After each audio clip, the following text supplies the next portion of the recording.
Hey Eagles fans, this is Mike Kaye from NJ Advanced Media. Welcome to the No Huddle Show podcast where we discuss anything and everything Philadelphia Eagles. You can read our content on NJ.com/Eagles, bookmark that, and you can subscribe to our exclusive Eagles Insider Text service where we'll break news, give you insider observations, and provide in-depth analysis. Through Eagles Extra, you can send questions and comments directly to us and we'll respond to your phone. With me today, as always, is my fellow Eagles beat reporter, Chris Franklin. Today, we're going to be discussing the Eagles' loss to the Ravens, the Travis Fulgham experience, and we're going to ask ourselves, can the Eagles ultimately rebound and produce a similar story from the past 2 years? Chris, how are you doing today? I actually feel eerily calm right now, Mike. It's after seeing the way this team was able to come back and actually nearly take this game against the probably one of the top 2 or 3 teams in the AFC. Really not too bad. How about yourself? How you feeling? Well, you know what? I knew this was going to be at least a loss today because it was a series of unfortunate events. So I forgot to set an alarm last night. My wife thought the game was at 4, so she thought I was sleeping in. I woke up at 9:30.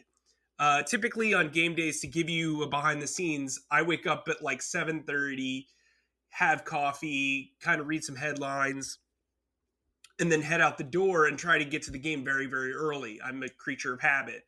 So then from there, a couple of stories broke elsewhere. I wrote them up. And then I hit the door and it was like 10:45 by the time I left. I got in right as the inactives were coming out at 11:30. I almost missed an exit, almost got into a crash because you called me, and for some Who, reason, me? I didn't do anything. no, No. it wasn't your fault, but you called me and I was expecting a call from somebody else, and then for a minute there I'm like, why is Chris calling me? Isn't he busy? And I looked up and a car like stopped short before a turn, which was ridiculous. It would have been their fault, I would assume. Well, I mean, I guess maybe not, but whatever. Anyway, so sorry, this is going on rambling. And then, I don't know. It was just like a string of bad luck. And then today I published a story and published it without a save being changed. And it was this whole thing. Anyway, but long story short, I'm doing well. I'm glad to be talking to you. I know you got a great story for Monday morning, which is the reason why we were kind of forced to tag team from opposite areas.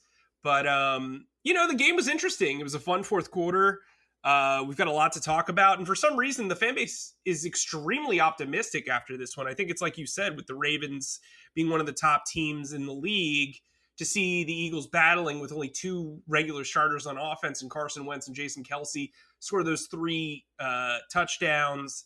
There was a lot to like here.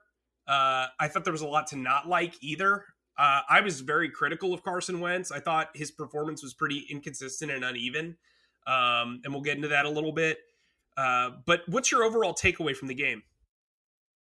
I think that this offense, after it made a few adjustments and it got that spark from Jalen Hurts, I think that it actually started trending in the right direction. Especially, it seems like it's with this team, it always has to be down by 2 or more touchdowns in the fourth quarter before they all of a sudden get this spark. I don't know, maybe if the scoreboard operator for the next few weeks go ahead and just put up 14 on the board, even though we know the score will be 0, maybe they'll go ahead and light a fire with this offense. But I think you saw some encouraging things when it came to there. I thought that you saw some good play. The defensive line finally put their hands up and actually affected Lamar Jackson. And I still think there's a lot that needs to just change on both sides of the ball. But overall, this team, with who was left after a flurry of other injuries, actually played with some heart and some gumption. It was actually pretty good. What were you impressed by with today? Well, you mentioned injuries, and I think what I was most impressed by is the fact that they lost Zach Ertz, they lost Miles Sanders, and both did not return. Ertz has an ankle injury, and I believe Miles Sanders has a knee injury, and they were still able to put up those 3 scoring drives without those guys. Look, I thought Carson Wentz battled. I thought he had 3 pretty whatever quarters. He was pretty bad in the first quarter, but he had two whatever quarters, and then he had a huge fourth quarter. And I admired the way he battled. I praised him a lot after the Steelers game because I thought he battled really hard and played like I think the mindset of this team is never going to quit on itself. I think Doug Peterson does a really good job of avoiding finger pointing, at least on the sideline or in the moment. Yeah, there's been, unnamed sources and stuff like that who have come out and cursed Carson and stuff like that. But in the moment, this team is very much together. They do make some big plays. They're resilient. I think if you look at just John Hightower, who had a brutal wide open drop in the first quarter, then comes back in the third quarter, catches a wide open go ball for 50 yards. Carson went back to him. He showed faith in the young guy, and that's important for young players, as you know. And then I think you look at, Travis Fulgham had a pretty lackluster first half. They finally got him involved after Jalen Hurts came in the game. He had a 20-yard catch, and then he had a nice catch and run as well, and came up huge down the stretch as well. So, look, I think this team battles, and I think that's all you can ask for. I was also very much encouraged by the defense. It seemed like personnel was really mixing it up now that Will Parks is back there. Yeah, I think Parks made a big difference, and when you saw that variation of the big nickel that you saw, especially with Rodney McLeod at the linebacker spot, it makes a huge difference. I think that for the most part, they held Andrews in check, the Ravens tight end. I mean, you only had, looking at here, Andrews had 2 catches for 21 yards, and we've seen in the past how much the tight end have killed the Eagles linebackers and secondary. I mean, you still had Nick Boyle was able to catch a touchdown pass there in the first quarter, but I think you see with Park's addition, you can see what this defense can become. And just imagine if they go ahead and add back Avonte Maddox and you start getting Trevor Williams back and you start getting some of these pieces, you see the framework of what it could be. And I think that when you have a guy like Parks, that versatility that he brings, I think that secondary can trend up. Now, when it looks to the defensive line, it was like we didn't see that much pressure. They did a little more mush rushing and everything else. What did you think of the way that the defensive line played today? I mean, particularly Josh Sweat, Malik Jackson, and Brandon Graham were all over the field. I thought they all played very, very well. Malik Jackson ended up leaving the game with a quad injury. We'll see how serious that turns out to be. We didn't get any injury updates after the game, but we'll probably get them Monday morning. That's going to be a big press conference for a lot of reasons, especially because it's a short week. But look, I think Josh Sweat, I've said it before, Josh Sweat is going to be on the national radar after this season. He is. It's a fact. He's got 3 sacks through the season. He's starting to really improve against the run. He had 3 stops in this game. I thought Brandon Graham played with energy that was unparalleled by anybody in the first half. He really, really wants to turn this around. When you look at guys like Jason Kelsey, listen to him talk, you listen to Brandon Graham, you listen to Rodney McLeod, those are 3 guys that have been around for a while. And they want to see this turned around because they know what it's like to turn things around. They're not panicking. And their play shows it. I think we need to talk about the linebacker group, okay? Your guy, Sean Bradley, got to play a lot of snaps. Alex My Singleton. guy. Yeah. Alex Singleton was playing a lot more on defense. Davian Taylor, for some reason, was out there. He immediately came in the game, and they gave up a touchdown. Look, they're not beholden to just a couple of guys. With Duke Riley out of the lineup, they were mixing and matching packages. They did some 4 linebacker stuff. It was interesting. What did you take away from that group? I think when they started shuffling in, you saw the young guys. You saw Bradley and Taylor come in there, and I thought they did I think for the most part, when you saw the drive and the motor, you could see what they're doing. I think Bradley, played had a decent game in the middle, started at middle linebacker. You saw he was around. It seemed like he was around the ball. He didn't. I think he only recorded like 1 tackle, I believe. But he was around the ball and he was going ahead and he's making the right reads. He was shuffling and scraping to the right areas he was supposed to.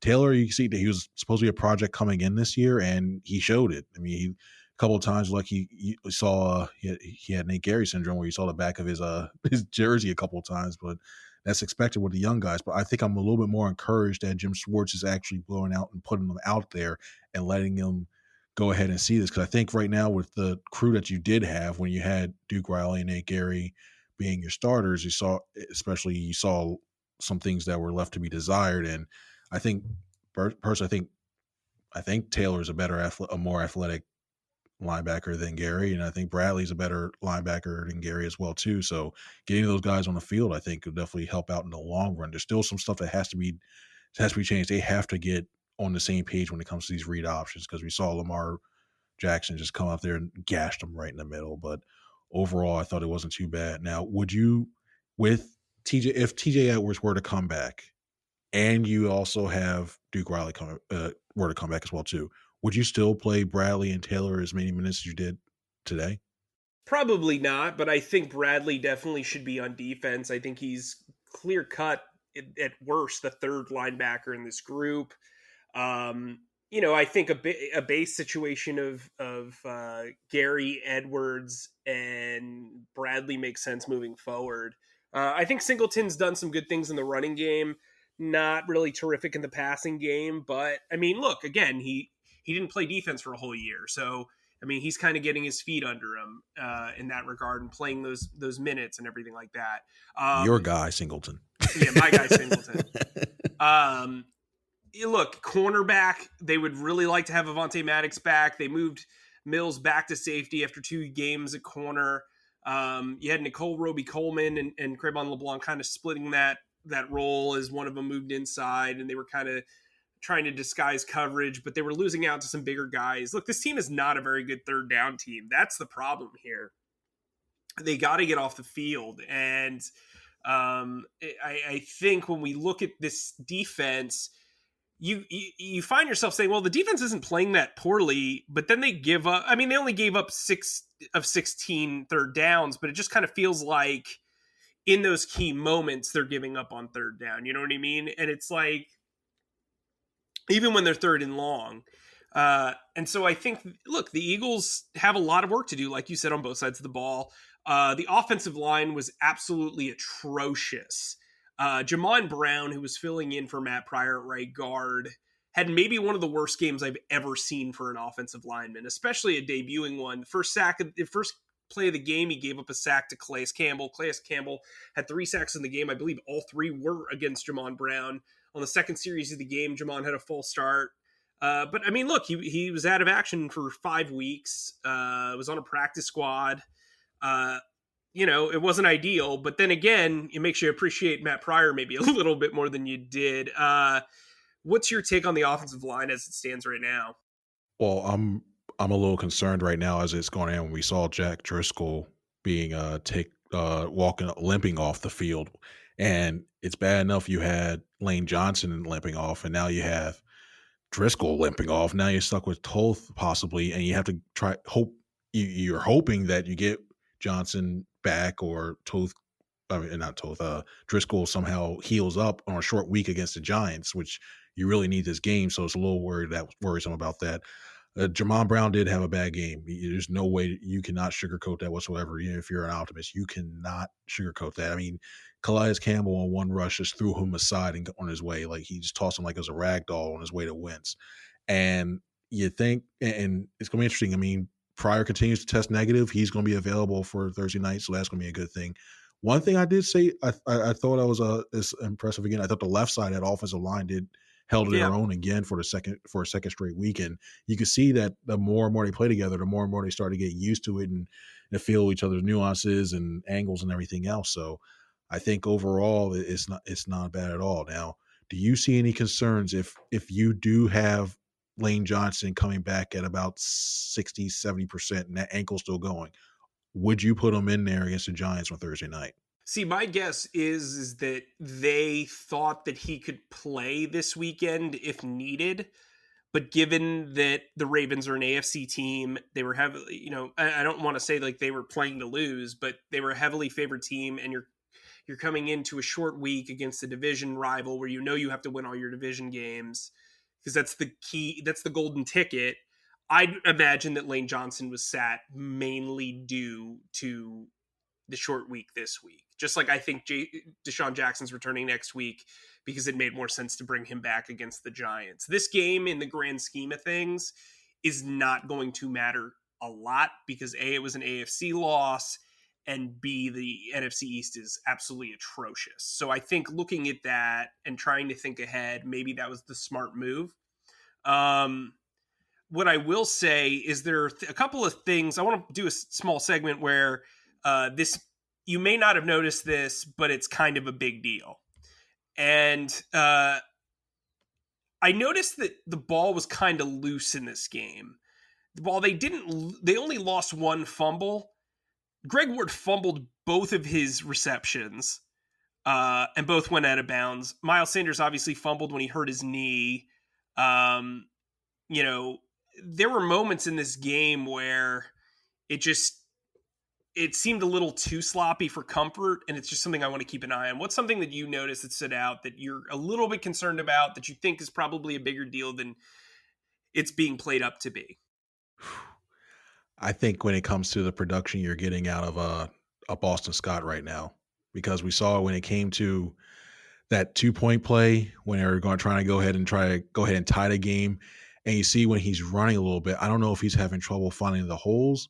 I don't know if he's having trouble, like if defenses have caught on to his little nuances going that one. He has me a little bit concerned. And if the injury to Miles Sanders is serious and you're looking to miss some extended time, you're looking at Boston Scott being a lead back, which we saw what happened against the Washington football team. You also have Corey Clement coming back, which we saw what he did in the limited amount of snaps he had today, and it wasn't anything to write home about. And then we have the mystery guy who's somehow still on the roster, but yet can't find his way onto to play any snaps in Jason Huntley, where he's not even playing special teams. He only has one snap to his name prior to today. So it's something that running back position is going to be something that I'm really, really going to have to look at, especially heading into all these division games. Yeah, sure. I mean, I think when you look at this game overall, it was not great for the supporting cast. And what I mean by that is, yeah, you had a guy like practice squad tight end Jason Kroom catch a 3-yard touchdown. You had Jalen Hurts have his, quartet of plays. You saw Boston Scott in there.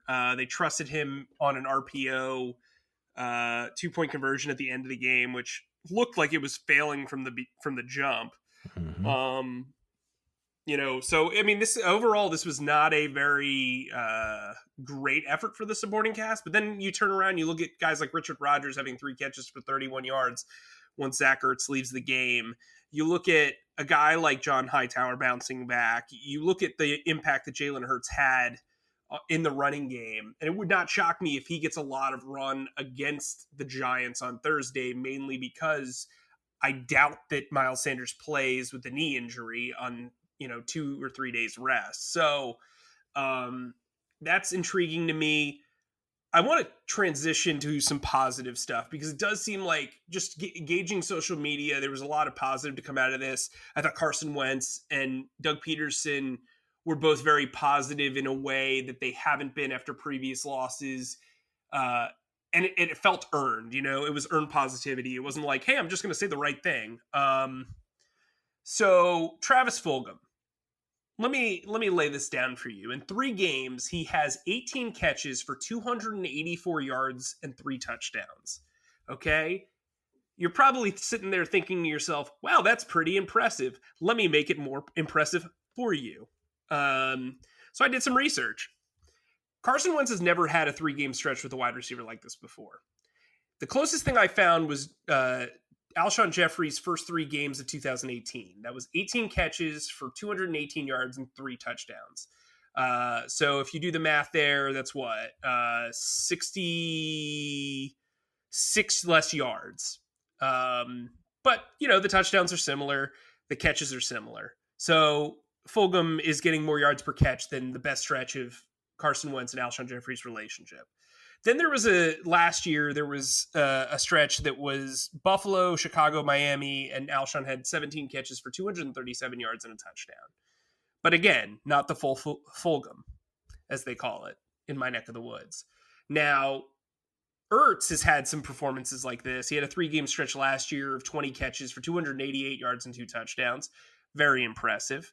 And then from week 7 to week 9 of 2018, he caught 27 passes for 309 yards and 3 touchdowns. That's the best 3-game stretch for Wentz with anyone. And it's a pretty crazy number. So Fulgham hasn't topped that, but, give him time. So, look, at this point, it's not a fluke. It's not a mirage. The kid is a baller. What's your take on Travis Fulgham?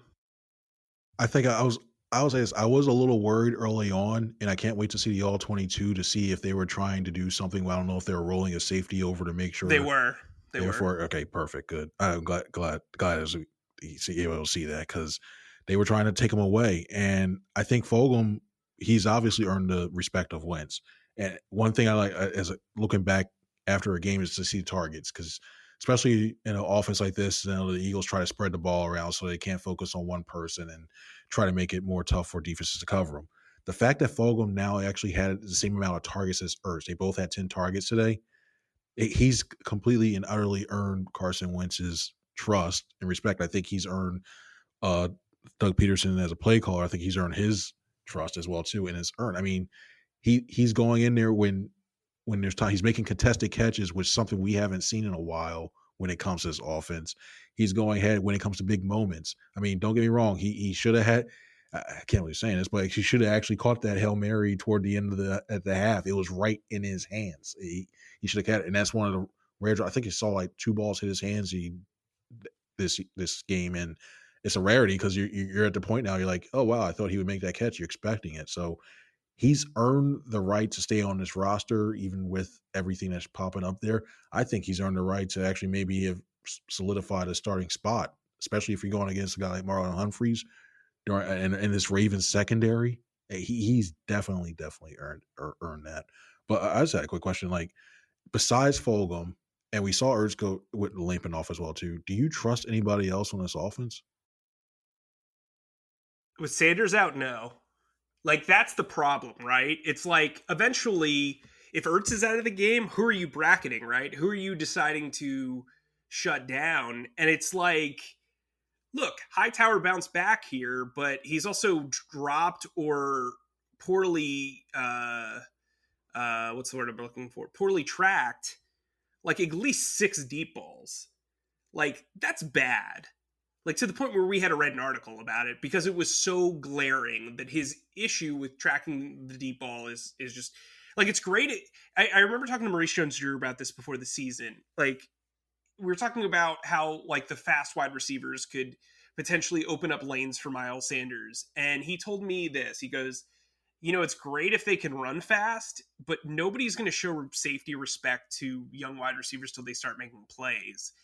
And like, that's the thing. It's great if John Hightower can get down the field, but if he can't take advantage of busted coverage, or if he can't take advantage of getting 2 or 3 steps on a guy, defenses aren't going to really care, and they're not going to respect him. And that's in turn going to make it harder for Zach Ertz. It's going to make it harder for Miles Sanders. It's going to make it harder for Travis Fulgham. Now, Deshaun Jackson is expected to come back. I trust him if he's healthy. We also know that the Giants have a very long history against Deshaun Jackson. He has run amok on them pretty regularly. Boston Scott also had the 2 best games of his career. There was the Boston TD party in week 17, and then he had a really good game a few weeks earlier against the Giants. So those are 2 guys who have played historically well against them. But yeah, really, I mean, it's Fulgham. It's a Fulgham story. Now, in positive news, I don't know if they'll be back for this game against the Giants just because it's a quick turnaround, but Dallas Goedert and Jalen Reagor are eligible to return to practice this week. If the Eagles so choose, they could also have them return against the Giants. I think that's a little overly optimistic, and probably not putting them in the best position. I think what'll end up happening is if Ertz is out, they'll promote Kroom to the main roster. Richard Rodgers is going to have to be that guy. You're going to see a lot more 11 personnel, 1 running back, 1 tight end, and then 3 wide receivers. I like Greg Ward, but I also don't think he ever adds anything after the catch, and that's a big problem. It's the same thing that everybody complains about Zach Ertz with, But when you have a slot receiver who's supposed to have some sort of speed, it's difficult. So I'm wondering if they move Deshaun Jackson into the slot a little bit so they give you John Hightower and him on the same field with Fulgham. And then maybe that creates a bit of a stir across the middle. Deshaun's going to have to come out blazing. I mean, look, Deshaun reads social media. He knows what's going on. His mom reads social media. His family reads social media. They know what's up. If Deshaun Jackson wants to shut everybody up, here's his opportunity now against the Giants, who are 1-5, who have no business contending for the division, but here we are. And really, Deshaun wants his legacy in Philadelphia to end on a positive note. These next 10 games, they're winnable. They are. You can easily go 7-3 in these games if you're even above average as a team. And so let's get into that, okay? Look, I've got a story coming out on Monday where I kind of take you through how they can kind of have another miraculous comeback. We've talked about it before. This team's been counted out time and time again. In 2017, they lost Carson Wentz, Jason Peters, Darren Sproles, Chris Maragos, Jordan Hicks, the Ice Cream Man, and some other tangible pieces. And everybody thought that they were going to be underdog, and everybody had them as underdogs going into the playoffs. Then the team rallies around Doug Peterson, rallies around Nick Foles. The defense plays well, and they turn it around. 2018, they get their butts whooped in New Orleans, the loudest stadium I've ever been in my life. I thought my brain was going to explode. I think I reference this probably 4 times a year. They lost by almost 40 points, I believe. And everybody ruled them off. And then they went 5-1, won the division, or snuck into the playoffs at 9-7, and won a playoff game. Then they ultimately lost to New Orleans again, but barely. Then last year, I wrote them off after the Dolphins lost. What did they do? Made me look foolish. Won 4 straight games, won the division. This team, you just can't count them out, especially with how bad the NFC East is. What do you think what's the record that you think they realistically need to get to win this division? If you ask me that about right now, the way looking at the bad this division is, it's about 6. Wait till about tomorrow. If the Cowboys do it right, it might be 7. But I think realistically, I think the 8-win team in this division is going to go ahead and claim it. I really wholeheartedly believe that, because just with everybody's individual situations that are going on, and looking back now, that tie is actually it's very, very helpful. And it's a blessing and a curse. It's a blessing and a curse. It truly is. And looking at the Eagles, I think they can take. I think they can win out the rest of these division games. They should be within. There should be no excuse for them not to be able to compete in any of these remaining division games. The Browns, I don't know. I mean, I know Baker was hurt today, but that offense against the way this Eagles defense is, having Odell and Jarvis Landry go against the Eagles secondary, kind of worries me a little bit. So I'm not going to say that one. We know the fits that the Seahawks give the Eagles. I mean, the Packers, they got beat pretty badly today, 38-10, I think, against the Bucs. So, but they're still going to be very formidable. And the Saints, for some reason, is basically Seahawks. It's rough. The Saints are different outside that dome, but they still have the Eagles number for some reason. I just think the Eagles might get to 7. They have the potential to get to 7 wins, but even then, I think it's still looking at. I think they get to 6 somehow. It's just rough to seeing all the stuff they have. Even if they get the people back, it's just going to be rough to go ahead and make a run. They'll have a nice little run, I think, here in the middle. But seeing some of these future opponents, I'm not feeling it. Now, do you think they're going to win this division? I do. I don't think it's for their best interest long term, but I do think they're going to win this division. And here's why. If they can go 4-1 in their division, they'll have 5 wins on the season. From there, they really just need to win 2 outside of the division games. I think the Browns are beatable, especially if Baker's injured for for that game. And then I think on top of that, I'm not really afraid of New Orleans. Drew Brees doesn't look as functional in the pocket. Their defense isn't very good. Also, depending on what the weather is, I was talking to our boss, Kevin, about this. And Kevin's like, well, if it's like 12 degrees in December, New Orleans doesn't travel well in cold weather. And I was like, that's a really good point. I also think this is a lot younger of a team. I think they're going to be a lot more spry. You're seeing younger guys get playing time right now. Do we know if Jason Peters will be back soon? You and I debated about it on the last show. What maybe not. I've seen 3 games of Jordan Mailata starting, and I'll be honest with you, I was 1,000% wrong. I shouldn't have ruled him out. Things went the way they were, but like that's one of those ones where you're happy to admit you were wrong, right? Yeah, Um, that's true. and he's played really, really well. So at worst, you feel good about him as the long-term swing tackle, even if Dillard comes back and takes the job, whatever. I think that's a huge win. Fulgham is clearly a huge win. That guy needs to be playing at least 50 snaps a game, in my opinion. So you can plan around Alshon Jeffrey otherwise, who looks like he's running in molasses in practice. But like, I just don't like looking at the Giants in Washington. There's so much turmoil on offense, and like the Giants defense isn't very good. Like I just don't see how you can lose to both of those teams more than once. I also don't see how you. I mean, look, Washington got away with one. They now have a new quarterback. Their offense is pathetic. Like they just lost to the Giants. Look, the Cowboys are the real threat. They've been the threat the last 4 years, the only threat. And I think it's going to come down to what happens. They need to at least split those Cowboys matchups to have a shot. The 2 matchups that are daunting to me on paper are Green Bay and Green Bay and Seattle. Seattle. Yeah, Seattle's daunting. Yeah. Just Yeah. because it's like the hump you can never get over, right? I think they can beat Arizona. I think they can beat Cleveland. I think they can beat New Orleans. And those are the 5 non-division games. So you're looking at it, you know what you need to do. They have 3 division games in the next 4 matchups. Cleveland's kind of fit in there as the 3rd matchup of those 4. And then, you know, the Giants bookend those matchups with Dallas in the 2nd week. Look, if they can beat the Giants and then Dallas before the bye week, you feel pretty good about yourself. You're 3, 4-1. Then you have room to grow. And this team has always been a second half team, at least for the last 2 years. And I think they'll rally. I mean, like I'm normally the negative one of the 2 of us, which was a weird thing because I was normally the positive one of when Zach and I were in tandem.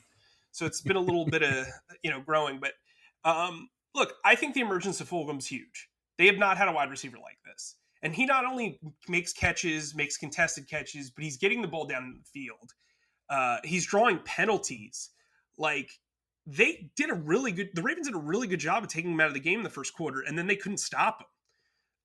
And he's winning against really good corners. Like these aren't like, listen, the last 3 games he's played the 49ers, the Steelers and the Ravens, even if guys are injured, their defensive systems and their defensive schemes are very favorable to defensive backs. The guy's not a fluke. The dude's if you're the Lions right now, you must be just like scratching your head.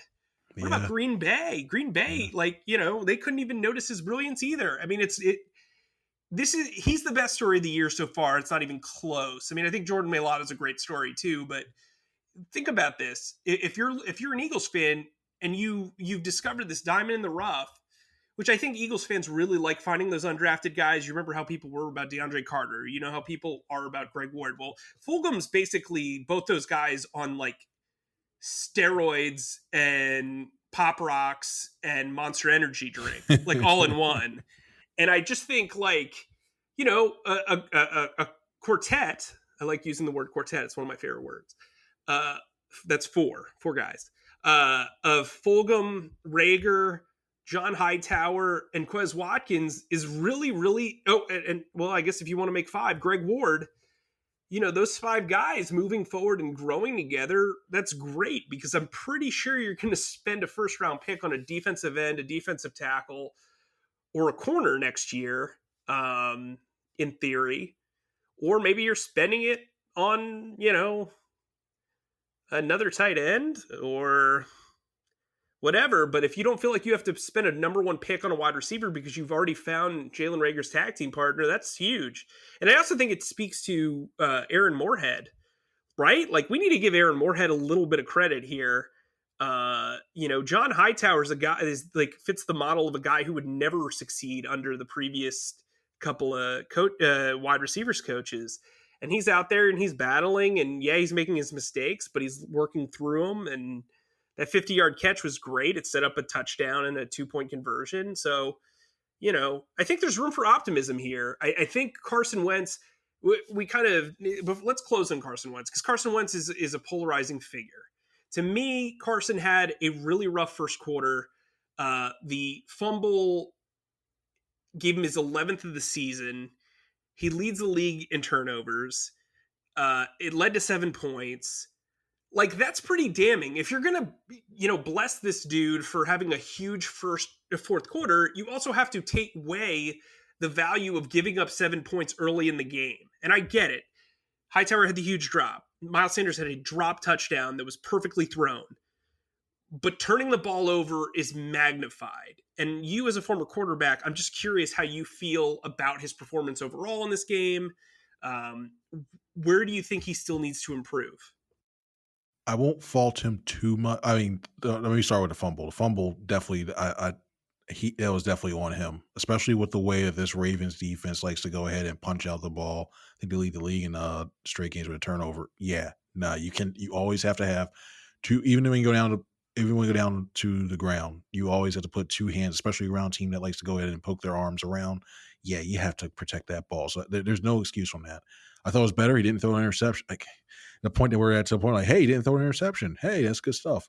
I thought he was better on that. I'm not going to fault him too much when it comes to his completion percentage, only because he was working behind that line, and it seems like one out of every for a period there, especially in the first half, it seemed like it was about like 3 or 4 straight plays where you just saw nothing but Ravens coming out the left and right. They were running delayed blitzes, they were running stunts. I thought I saw a zone blitz at one point, but they were just running blitzes, exotic blitzes, and everything else to confuse that line, and he was just getting hit over and over and over again. I would have liked to see him do better on third down early on. I mean, they finished the game with 25%, 3 for 12, which is inexcusable, completely inexcusable. But I think he battled, and his deep ball. I mean, the big knock that was on him is he can't throw the deep ball. He can't throw the deep ball. He just, even though he just floated it up there a couple times when he was facing all out pressure and had 0 blitzes, he did all right. He did what he's supposed to do. You throw the ball, you know where your receiver's going to go. Throw it up there. You have a receiver in Fulgham that can go up there and go catch the ball or contest for it. Just go ahead and give him a chance, and he did that. And I think the big key is he was clutch toward the end of that game. He let him down all the way back to within a 2-point conversion, which Doug should have.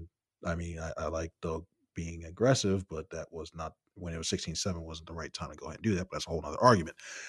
So I can't fault him too much. If I had to give him a grade myself, I'd actually give him a B. I give him a B- today. I really would. That fumble killed him, and I think it would look back on the thing, ultimately cost him the game. But I thought he did all right. I mean, do you think he's finally turned the corner? Do you think he's actually starting to look like the Carson Wentz of old? See, I'm like a little bit more critical. I think I would give him maybe a C. I really thought it was a tale of two halves. I mean, they needed to bring in Hurts to give them a spark. They needed him to, like, he didn't convert a new set of downs until late in the second quarter. And I get it. The offensive line was not good and there were drops, but like, he's supposed to be a franchise quarterback. And I get it. Like, everybody's going to say, well, you can't fault him for his offensive line, but they knew the offensive line was going to be like this. Like, I'm not calling for that go to the play calling then. Right. Well, yeah, I guess that's fair too. But I was noticing guys getting open. Maybe they weren't in his progression. Again, I'm not like harping on this. You know, I think he has been, if you look at his entire season as a whole, he's been mediocre. Maybe that's too harsh of a word for this game. I thought he was uneven and inconsistent. I thought the Eagles got very, very lucky with some roughing the passer calls. They got very lucky with some PI calls, as you would mention. There were some questionable calls here where breaks went their way and they still couldn't take advantage. Um, Look, I think it says a lot about a team when they have to put the ball in another quarterback's hands when they're struggling. And yes, Carson Wentz wasn't benched. He shouldn't have been. But like the spark that started this turnaround was Jalen Hurts. Even though they didn't score on that final drive where he was very active, it did finally get some momentum and chemistry going. Yeah, I mean, look, I think he needs to improve with his vision. I mean, it's hard when you're constantly pressured. It's look, his stat line isn't great. He completed 52% of his passes. Again, offensive line was terrible. But I think when we look at this game as a whole, it's going to be a tale of cool. He played really well for the final 5 minutes of the third quarter. He had an incredible fourth quarter. And he overcame the odds. But the fact of the matter is he cannot start games. And it's become very difficult for this team to contend when they only win when things break their way. The fact of the matter is, of course, that this team has not won a game where they haven't won the turnover battle. And when your quarterback is turning the ball over at the rate that Carson Wentz is turning the ball over, you're not going to win a lot of games. And so that's obviously the main thing. Look, he stopped his brutal interception streak at 5 straight games. That's encouraging, but he's got to keep it up. He's got to have more awareness. He's got to be able to throw the ball away. This game was difficult. You had a really good defensive front and a really poor makeshift offensive line. Jason Kelsey's his only starter, but I don't think it absolves him of complete blame. The fumble was completely on him. He did miss Zach Ertz quite a few times high. There was still that inaccuracy, and so I think he just needs to continue to work on it. And I'll continue to get bashed on Twitter, I guess. Like the social media world, man, it's a lot of fun stuff. It's great. It can be used. I've gotten a lot of bad emails too, but what are you gonna do? And then when I try to be positive, I'm like, oh, in positive news, Dallas Goedert and Jalen Reagor will be eligible to return from injured reserve this week. And then some jerk goes, "That's not news. News would be if you told us that they were returning. Not necessarily. It's news that they are eligible. That's new." Anyway, whatever. I'm not going to get into just embrace the positive. Embrace the positive. Right. I'm trying to come over to my side sometimes. Again, it's okay. I can criticize Carson Wentz. I thought he was uneven and inconsistent.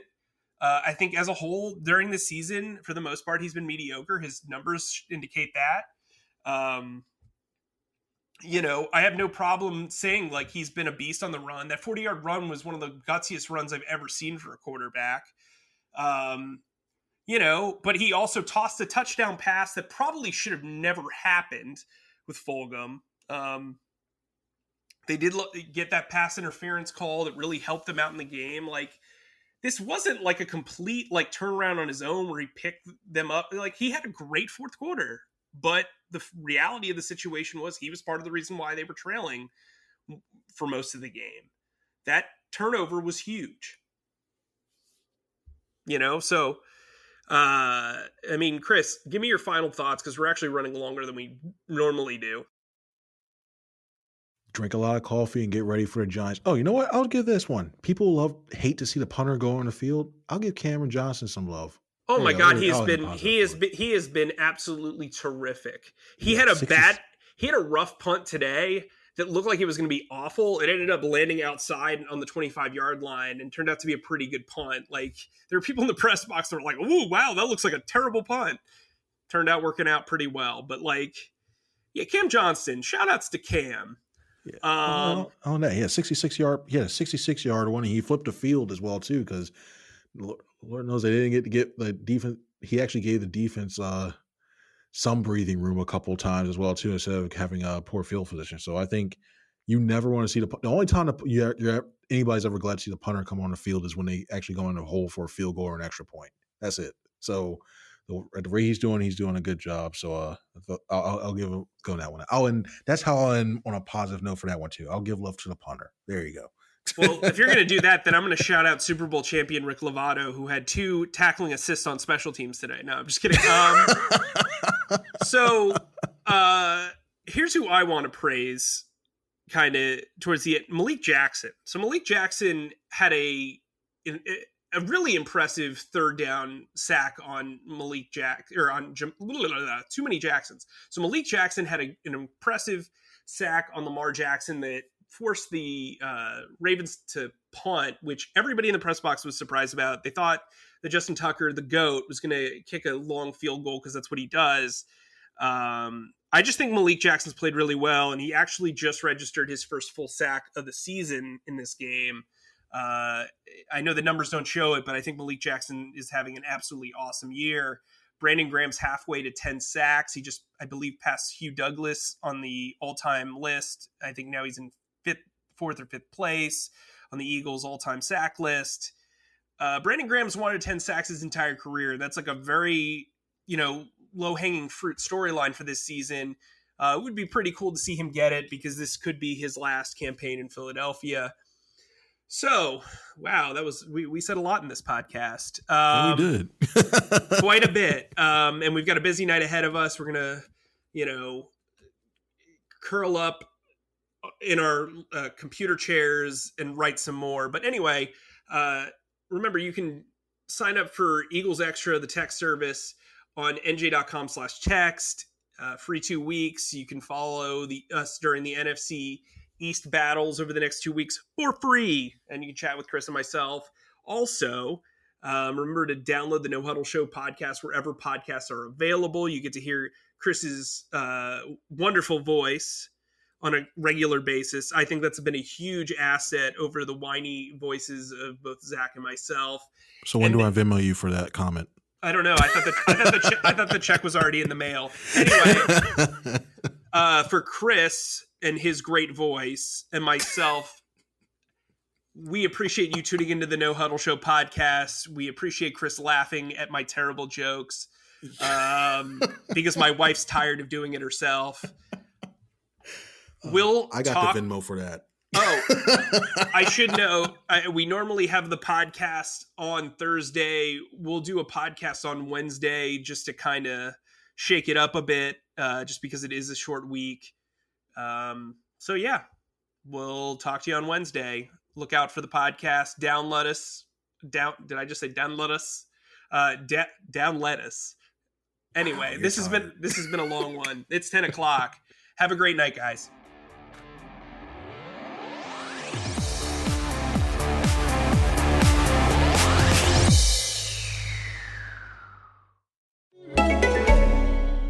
Why is the new Sleep Number 360 smart bed your answer to better health and wellness? It's proven quality sleep. Any more questions? Yes, I'm always freezing, and he overheats. It's temperature balancing, so you can sleep better together. But can it help keep us asleep? It senses your movements and automatically adjusts to keep you effortlessly comfortable. So I'll have more energy for yoga. Yes, proven quality sleep is life-changing sleep. Namaste. Namaste to you, too. And now, save up to $1,000 on the new Sleep Number 360 smart bed and adjustable base, only for a limited time. To learn more, go to sleepnumber.com.